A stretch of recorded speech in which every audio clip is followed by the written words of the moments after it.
2020 সালের শুরুতেই করোনা ভাইরাসের ভয়াবহ রূপ দেখেছিল বিশ্ব। 5 বছরের ব্যবধানে আবারও নতুন করে এর বিস্তার ঘটছে। ভারতসহ দক্ষিণ এশিয়ার বিভিন্ন দেশে সংক্রমণ বাড়ার পাশাপাশি ভাইরাসটির নতুন নতুন সাবভেরিয়েন্ট চিহ্নিত হচ্ছে। বাংলাদেশেও ব্যাপকভাবে সংক্রমণের শঙ্কায় বাড়ছে দুশ্চিন্তা। চলতি বছর দেশে এখন পর্যন্ত 220 জন করোনা রোগী শনাক্ত হয়েছে, মৃত্যু হয়েছে একজনের। এমন পরিস্থিতিতে স্থল, নৌ এবং আন্তর্জাতিক বিমানবন্দরে স্ক্রিনিং সহ স্বাস্থ্য সুরক্ষায় সতর্কতামূলক নির্দেশনা দিয়েছে সরকার।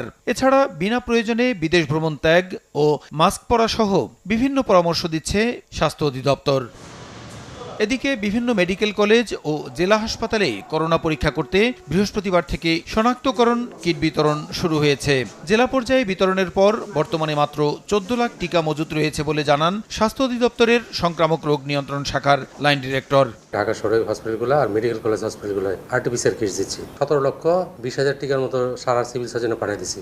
এখন ওইখানে যে কেউ যে টিকা নিতে পারবে। Diagnostic kit, rapid antigen plus RTPCR. Donor agency থেকে চেয়েছি। আমরা প্রত্যেকটা থেকে ধরেন 1 লাখ আরটিপিসিআর আর 5 লাখ র্যাপিড অ্যান্টিজেন চেয়েছি। প্লাস আমাদের সিএমএসির মাধ্যমে কেনার ব্যবস্থা হচ্ছে। চায়নার কাছ থেকে হেল্প চাইছি। ওরাও আশা করতেছি যে একটা বড় অ্যামাউন্টের আমাদের ডোনেট করবে। আক্রান্তদের চিকিৎসায় 50 শয্যার বিশেষায়িত হাসপাতাল চালু করা হয়েছে জানিয়ে তিনি বলেন, দেশের সব হাসপাতালে করোনা কর্নার চালু নির্দেশ দেওয়া হয়েছে।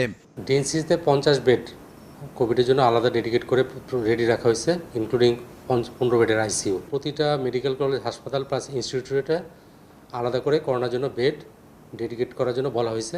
এদিকে ভাইরাসের বিস্তার রোধে পরীক্ষা নিরীক্ষার প্রয়োজনীয় সামগ্রী বাড়ানোর তাগিদ দিচ্ছেন বিশেষজ্ঞরা। অন্তত ডিস্ট্রিক্টে একটা দুটো জায়গা যেন থাকে যে জায়গায় গিয়ে এই টেস্টটা করার সুযোগ থাকে।